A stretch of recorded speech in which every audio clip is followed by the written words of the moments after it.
To avoid the big bummer, seasickness is, I don't know if it's like a big science, but I definitely went through a bunch of stuff in my time in the Navy, not really having sea legs for the small vessels. So here goes. So the first thing that you could do to avoid being seasick is to get on a big ship. Now, Sonja and I love to be on carnival ships because of the party, and that's really also why this video is made, so that you can have that fun sail away party and not be sick. I would say any ship is big when it comes to carnival, but it will be an advantage if you pick the biggest one. You know, if you go on an Excel class like Mardi Gras, you know, that is going to be your best bet against being seasick. The other thing to avoid hurricane season or the like. So look at weather. You know, look at, you know, if you're going to the Mediterranean or something, look for how the weather's going to be, and that's going to be also a very, very good. And along with you know, being a big ship, that's going to be your most important factors. That is, if the ship don't move. Secondly, when you picked the boat you want to be on, at what time, you want to pick a good cabin. You want to pick your stateroom. And where you want to be is at sea level, you know, down on deck 1.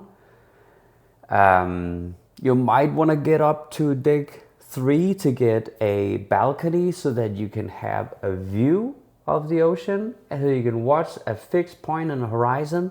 That will help you as well, and the fresh air. But other than that, sea level, and then what you call midship. Midship is, you know, between front and back of the ship, and then towards the middle.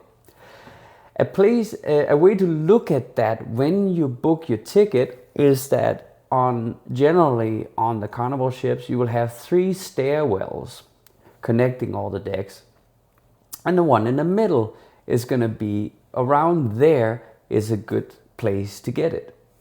Another advantage of getting one around the middle stairwell is that you have quicker access to your room. If you get, you know, down into the general area or where the elevators are, you know, the stairwell, you'll be able to perhaps even see your room. And, you know, you could be a little bit out of it if you're seasick, you know, so things might be confusing if it's the first time you're on a cruise ship. So advantage there as well. So that is how to get your cruise booked in order to avoid this altogether. The next thing to look at is the actual food you're going to be eating. Try to eat dry even the day before. Things with ginger. And that's the biggest thing in this video. That is that I found ginger, and you know, it's not like a big mystery or anything like that. I mean, even Dramamine, the major product, and Bonine has ginger products, and that's the ones to look for. But again, dry food, bananas, green apples, stay hydrated, and avoid alcohol. I know that's a hard one, because that's maybe for many people that's nearly the whole point. The thing is, if you do the dry food, you do the big ship, you get your cabin there and all of that, you probably can drink. You know, for most people, I mean, the ships are so big and they have stabilizing under the water, like these wings that come out to stabilize the ship.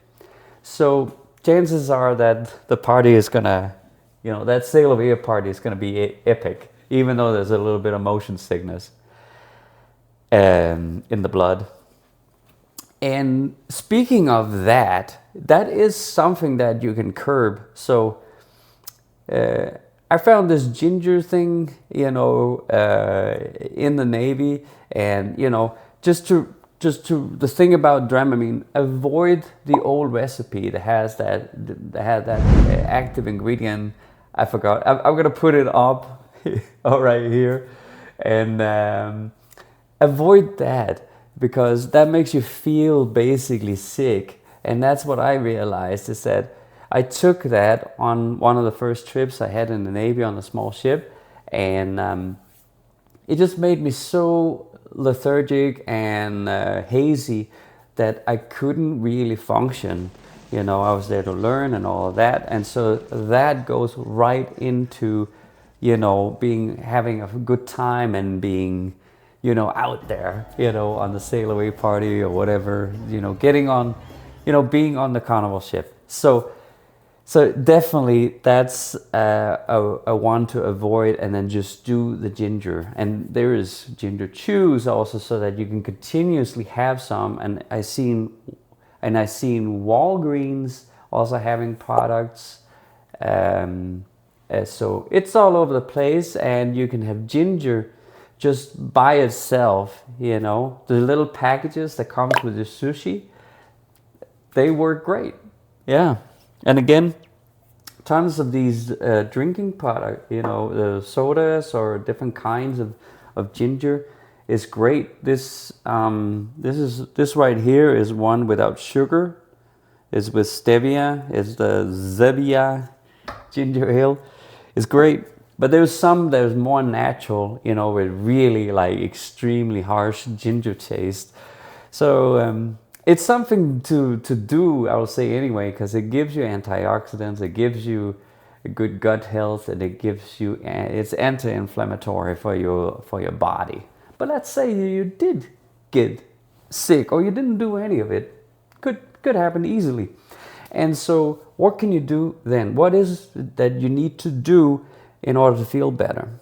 And that is to lay down, close your eyes, and then massage your P6 points. So that's 3 fingers right there.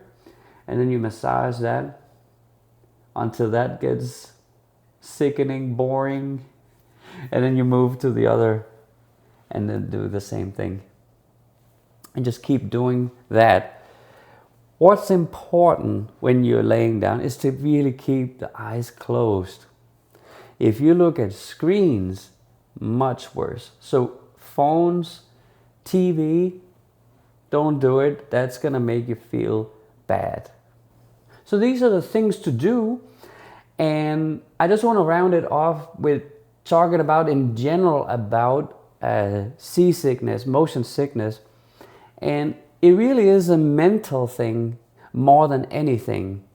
It's the brain interpreting what's going on in your stomach and on in your inner ear for your balance. And that's what's being teased here. So if you have confidence that you're not going to get sick, it's going to make an enormous difference. I myself went from having a lot of motion sickness in my youth to having straight up what I would say sea legs. You know, these small vessels, nearly anybody visiting, even old sailors from big ships, will get sick once they got on our patrol boat. So so it's a lot of confidence, you know, that goes between that. So if you know something a little bit maybe about mental illness, it's kind of like a loop. You start to feel, oh no, there's something there. And it kind of amplifies from that loop, and eventually you probably will feel ill. All right, that's all I wanted to say about avoiding being seasick, having a fun time, an epic sail away party. We ourselves are going here soon. We're shooting this video here. October 12th, we're hitting the Firenze again. Out of Long Beach, and yeah, hopefully we'll see you there, and hopefully you found this content helpful, and give it a like, subscribe, because there's much more coming. And if you're going on a trip, have an amazing trip. Other than that, thank you so much for watching. Here's Kent signing out, and until next time, bye.